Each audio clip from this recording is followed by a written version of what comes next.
I've been working on this project for quite some time now, and I've been having a lot of fun. I'm not gonna say otherwise, but I'm also not gonna say that it hasn't been without its challenges.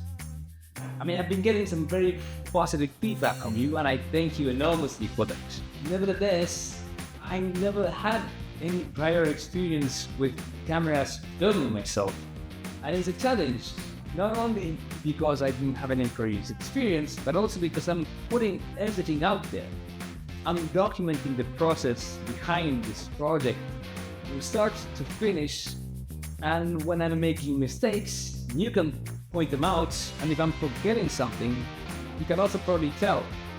But the idea behind this process is to show you how we architects work, or at least how I work, because not all architects are equal, and so that you get a sense of what actually happens in an architect's office. Today, we're doing a project review. I've shown the project to the client in several iterations. He likes the overall direction the project is going, but I think he didn't fully understand a crucial aspect of the project. And that is, of course, the fact that we have these double heights in certain spaces. But that was the whole point of the project. The whole point of the project was to have the living room areas in a more generous height. Now, let me be clear, he wasn't fully against it, but following the conversation he had with a real estate agent, he started becoming concerned with the fact that somebody would have to climb to an extra story to actually reach their bedroom. Now, if you ask me, the trade-off is more than worth it, because having a generous height in the living room is something invaluable for me. But that's my case, and if he's concerned with it, then of course I'm going to review the project. So this is how the section looks up until now, and what he wants is to drop the level of the master bedroom significantly. I managed to convince him to chase a mezzanine height. Mezzanine height, I think the term comes from this brilliant book called Buena Vida by Iñaki Abalos, so The Good Life. I'll link it below, so take a look. I think it's just fantastic. He talks about how famous architect Yehezkel, in his quest for perfect symmetry and looking for horizontal symmetry, assumed that everybody's eye level was about 1.60 meters from the ground, so he made his floor-to-ceiling height an extra 1.60 meters, so that you would have perfect symmetry when you're looking straight on between the floor plane and the ceiling plane. Now, I wanted to include this not only because I'm a fan of Yehezkel, but also because I think these generous heights add a lot of value to a space, especially when you place them right next to a tighter space, because then that feeling becomes even great. High ceilings also play wonders with the distribution of daylight, but that I speak of in plenty of other videos, so you can I'll link one up here and you can take a look. While we're in the subject, I also wrote an article about daylight and the distribution of it, and I will leave a link to that article here below as well. Feel free to download it. So the client was okay with this idea. That's already great. So he still wanted a higher height in the living room, but maybe not as much. But a new problem now arises. Now that we're lowering the height of that master bedroom, the height of the master bedroom itself is enormous. And we can place something there. And he started having these ideas of adding a mezzanine there, which you would access from the master bedroom. Now, I understand the point. I think it's a valid one. But the problem with a mezzanine is I feel that they're hard to clean and look after. I just don't imagine myself climbing up a ladder with a vacuum cleaner, for instance, and vacuuming there. And if it's hard, then simply just don't do it. Yeah. So that's something I want to avoid. The other problem I see with that is that you have to go through the master bedroom in order to access this mezzanine. Mezzanines normally are meant for younger people, so they're kids. And if they have to access this mezzanine through the master bedroom, then I see it as a sort of problem. In this other unit, he felt that the height was just too much, and it could probably be exploited a bit better. Now, again, I understand his concerns. I actually like it the way it is, but if he wants to make the units bigger, then that's fine, that's his prerogative. So we have decided that we're going to have a space that we're going to access from this master bedroom. But here the challenge is different, and I'll show you in just a minute.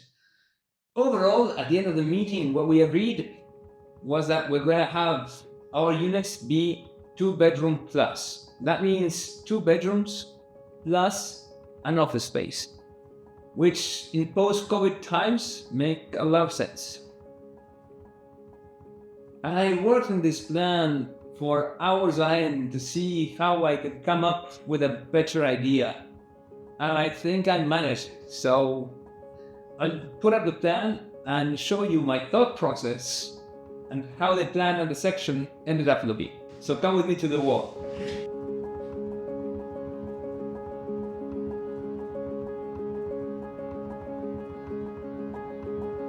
Now, I'm going to be drawing all over this plan, so I'm going to do this only once. After I've done work and tried and error, what I have come up with was having a proper level before the master bedroom and pushing the master bedroom further up.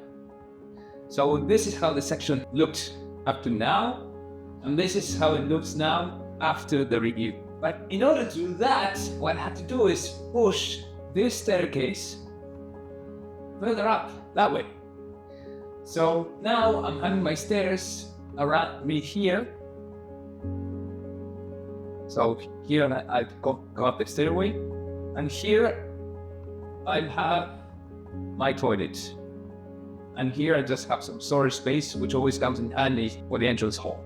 Now all this looks rather simple, but it played a number on the plan and everything else. And now I'm not sure how the plan is going to react, knowing that in order to access his bedroom, he's going to have to climb yet another level. And now it's a full level rather than just half level. But I think it works better, it works significantly better. And we thought about having the space, the new mezzanine we're creating at the above level, be like this. So this space would be double height. But that doesn't really work out because I'm reducing significantly the light. And I think the distribution above is just not as good. So it works a lot better if we know something like this. And we have the mezzanine B, and here we place the staircase up the above level coming like that. So you reach the study, and this would be the double height now to below. This is how the plan looked before, and now this is how the plan looks after the review. When you climb up, the stairs above, I really cannot move them, and I don't need to move them either. And this wall here, I cannot move it either, this wall, because this living room area is already tight enough. I don't want to tighten it even more. So this is the space I have where now I have to place a study and a new complete set of stairs to access the new master bedroom. That is why I was thinking of having the stairs be here, oh, that. So you climb like that and you get off like that. And then here in this area, we can have a desk overlooking this space. And this is now how the plan looks, this level. In order to fit everything here now, I am pushing this wall further down here. And so this one similarly. So here, yeah. No, but it's finding the idea. And the bedroom, and this, and the bed, we're now going to put it on the other side, on the opposite wall, so that you can have a nice view out, and also you can now access this space and this space. So the mezzanine I was talking about before is going to be here. This is going to be a desk, an office, overlooking the space.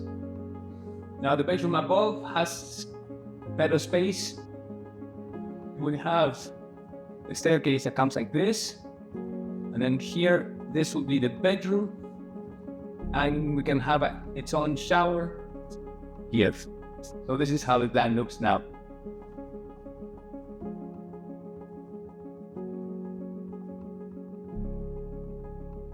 The last level remains the same. That hasn't really changed. The only thing now remaining to see is how the plan reacts. Kids, so